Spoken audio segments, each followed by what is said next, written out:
bien salut à tous, c'est Romain PC aujourd'hui pour le tutoriel numéro 7 des tutoriels de programmation pratique sur Casio. Alors dans ce tutoriel, pour aider Durix Florian sur qui galérait avec ça, je vais vous apprendre à faire un pseudo chronomètre qui permet de faire un chronomètre. J'ai déjà fait le programme, donc je vais vous expliquer comment il fonctionne, c'est extrêmement simple. Alors déjà vous allez commencer, alors j'ai fait un chronomètre qui ne chronomètre que minutes et secondes, donc vous pourrez après, je vous expliquerai comment faire pour ajouter par exemple les heures.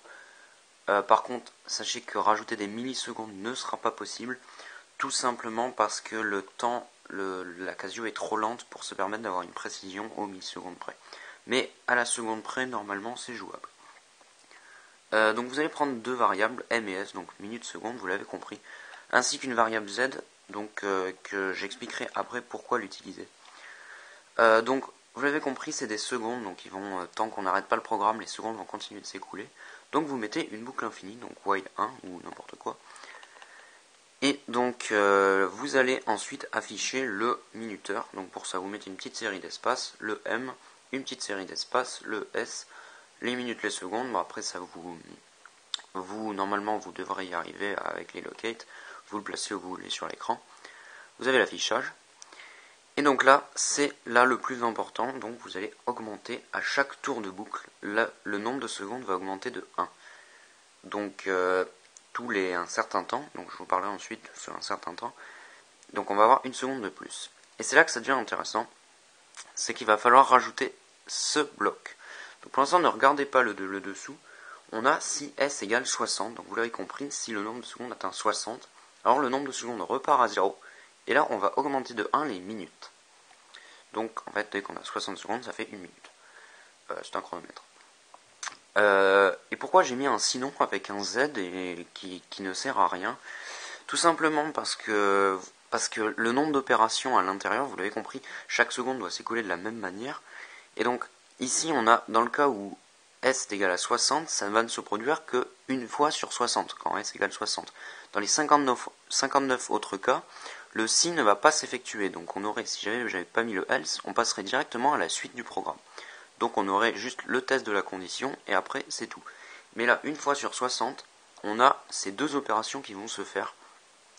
Donc forcément le programme va être plus long et donc lorsqu'on aura atteint les 60 secondes ou alors 2 minutes ou 3 minutes, etc., eh bien la seconde, la boucle complète, donc toute la boucle qu'on est en train de faire, va s'exécuter un tout petit peu plus lentement vu qu'il y aura deux opérations de plus. Et donc, bon, ça peut être négligeable, mais pour faire propre, voilà, ça créerait un petit décalage vu qu'on aurait une seconde qui ne s'écoule pas de la même manière. D'où l'intérêt de mettre un sinon avec exactement les mêmes opérations, donc avec une variable inutile, mais juste histoire que le sinon, dans le cas où S est différent de 60, le programme fasse un même nombre d'opérations. Et c'est là que c'est important, c'est le pour 1 affecté à i to 890. Alors, en fait, tout ça, vous voyez que c'est une boucle for qui ne sert à rien. Donc 890, c'est assez long. On est à peu près à une seconde. Et là, vous l'avez compris, en fait. Donc après, je mets le clear text et on est à la fin de la boucle. Ça, c'est le temps qui va permettre à notre boucle totale, notre while, de s'exécuter en exactement une seconde. On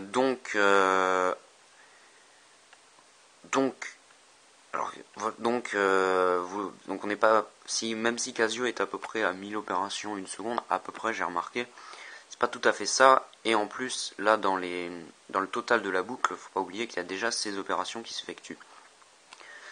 Enfin, je vous montre ce que ça donne. Voilà, on a des secondes qui c'est effectivement, on a bien toutes les secondes. Alors pourquoi j'ai mis 890? Et bien alors là, c'est à vous de tester en fonction de votre programme. Si par exemple vous avez mis plus d'affichage, etc., le temps d'exécution ne va pas être le même, etc. Ou si alors si vous rajoutez les heures, c'est la même chose. Il faut pour ça, c'est très simple, vous prenez une montre à côté de vous avec un chronomètre et vous lancez votre programme en même temps que la montre. Et vous regardez au bout d'un certain temps, d'un temps assez long, quel est le décalage. Donc là, c'est là que vous allez voir. Si vous voyez que votre Casio prend de l'avance, c'est-à-dire donc ça veut dire en fait que les secondes s'écoulent plus vite, et ben donc là il va falloir ralentir votre programme, donc vous mettez une valeur plus grande ici. A l'inverse, si votre Casio a du retard par rapport aux secondes réelles, donc vous prenez sur une montre, là ça veut dire que les secondes s'écoulent trop lentement, donc cette valeur est trop grande. Donc ensuite vous faites ça, je vous conseille d'essayer plein de fois et puis en laissant tourner le programme sur plusieurs minutes pour ensuite obtenir des secondes qui se rapprochent le plus des secondes réelles. Et là vous aurez un chronomètre qui commence déjà à ressembler à quelque chose. Alors donc bien sûr il faudra modifier ceci. Je rappelle ceci et pourquoi ceci est un pseudo chronomètre, parce que sur Casio voilà, bon, il y a ce problème là qui fait qu'on n'est pas très précis et c'est très expérimental, hein, les secondes on fait du à peu près. Et en plus, la vitesse d'exécution de la Casio peut varier légèrement en fonction de la température, des choses comme ça, température des circuits à l'intérieur. Enfin bref, vous aurez un chrono qui n'est pas vraiment très précis, mais pour quelques minutes, on peut déjà obtenir, à la seconde près, on peut déjà obtenir quelque chose d'assez sympa. Je rappelle que vous pouvez ensuite ajouter les heures, c'est super simple, vous mettez 6 minutes, donc M est égal à 60, alors H plus 1 et M égale 0. Tout simplement avec un sinon et autant de boucles. Et je crois que c'est tout. Donc après, ce que je préciserai pour terminer, c'est bien sûr, il ne faut pas abuser sur les choses. Par exemple, si vous voulez que votre programme l'intègre à un jeu, ou n'importe quoi, ou si par exemple vous voulez rajouter d'autres affichages en bas, etc. Faites attention, parce que si vous chargez trop le programme, vous allez avoir un programme, donc l'intérieur de la boucle, sans compter la boucle à laguer qui se trouve ici, qui va dépasser les 1 seconde. Et donc là, vous ne pourrez pas avoir un programme qui a une précision à la seconde près. Et donc après, un chronomètre précis à la minute près, ça commence à devenir un petit peu inutile. Donc voilà, faites attention. Mais là déjà, faire un petit chrono sur Casio comme ça peut être sympa.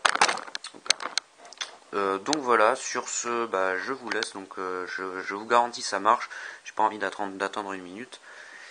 Donc je vous laisse, donc encore une fois, n'hésitez pas à proposer des idées de petits tutoriels, et si je peux les faire, eh bien je les ferai, voilà, salut à tous.